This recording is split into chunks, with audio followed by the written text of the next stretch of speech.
Welcome back to MidPoint, and a pleasure to welcome back to the show former presidential candidate, former Republican Congressman Ron Paul joins us on the show. Dr. Paul, good to see you again. Thank you, Ed. Nice to be with you. Let's move ahead a little bit, this whole discussion of what's going on here in the last few days with regard to the cases in Ferguson and the case in Staten Island. There absolutely needs to be a discussion here in America about race and about what's happening with police officers. Where do we, in your opinion, go from here in order to try and bring some common sense to this and try to at least take race out of these cases when in many places there is no reason for race or to consider that in the whole discourse?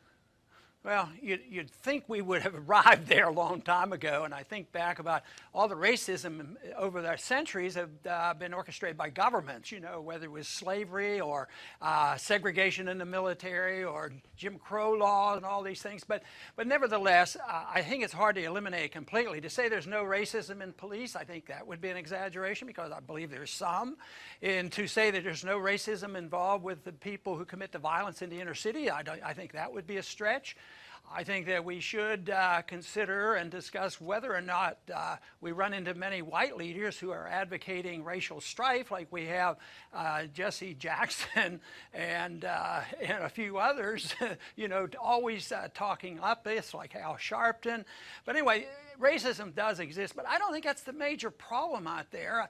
I've also been one that has maintained that we don't enforce our laws, especially the drug laws, and the punishments have not been evenly distributed between all races, among all nations, all races. So I think there's some there, but I think that would be a minor problem. I think all these problems that we're facing today would be minor, but the one factor that they don't want to talk about and don't seem to talk about, and they don't seem to think it's important, and I think it's the economy. When you have poor people, and then you have people being taught that there's an entitlement system out there. Entitlement means you have a right, and if you have something somebody else doesn't have, there's no guilt associated with this. So I think it's the militarization of the police, and that is a big problem, and the federal government has contributed to that by selling and pushing weapons on the police. And I think there's racism in the inner city, but the economic system is very, very important. I do believe the poor are getting poorer, the middle class is getting wiped out, and there's a misunderstanding. So if there's poor, there's a certain group of people who want to blame successful people, and they claim there's an entitlement. And you put that together, and I think you will elicit and bring up this whole issue of race. But I don't think you can solve the problem of the racial problems that we have without addressing the subject of what creates a sound economy. And I think there's so much discrepancy in the economy that we can't solve our problem unless we talk seriously about a sound economic economy. A couple things here, only the few minutes that we have left, that I wanted to get your opinion on as well. Ashton Carter is now the Secretary of Defense, as announced today by the President here, or at least his nomination. Do you feel that he is the right guy at the right time, or is he, in your opinion, just going to be another guy who will look at the President, nod his head, and basically live out the rest of the term? Well, I probably would say that about all the administrations I've been familiar with for a long time. So, yes, he's an interventionist, and some people are going to be very unhappy with him because he's not as aggressive as they would like to be. There are some of us who would like to see a lot less presence around the world and a less, stirring up of trouble, whether it's in Syria or Ukraine. And so that he won't please me.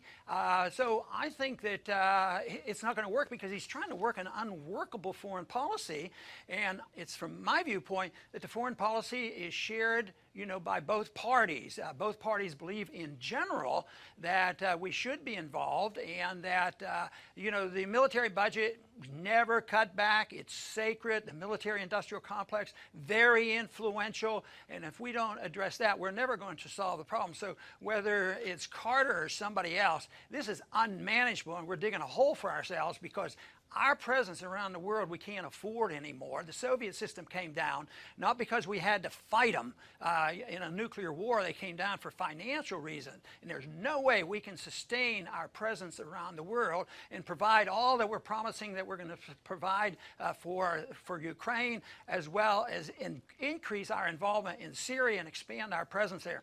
It can't happen, so we ought to be prepared for a forced change in our foreign policy that all Americans, I believe, will endorse. And finally, because we only have a few seconds left, how do you feel about Rand maybe still running for president? He says he's going to maybe announce in February. I guess we'll wait and see. I guess I don't have the answer to that. I think I read the papers that you read. Absolutely. But I think it probably would surprise more people than if he didn't run after the, it's pretty obvious when people are sort of preparing. So if he does, I'm sure he'll make an excellent candidate. Sort of preparing indeed. That's where we're left at this point, and that's just as it should be over the holiday season to give everybody something to talk about. Dr. Paul, it's a pleasure to have you on the show. Thank you so much for your time. I'll look forward to the next time. And by the way, happy holidays to you and your family. Same to you. Thank you. Take care. Short break, and we return with an American return to real space travel. Ooh, MidPoint continues.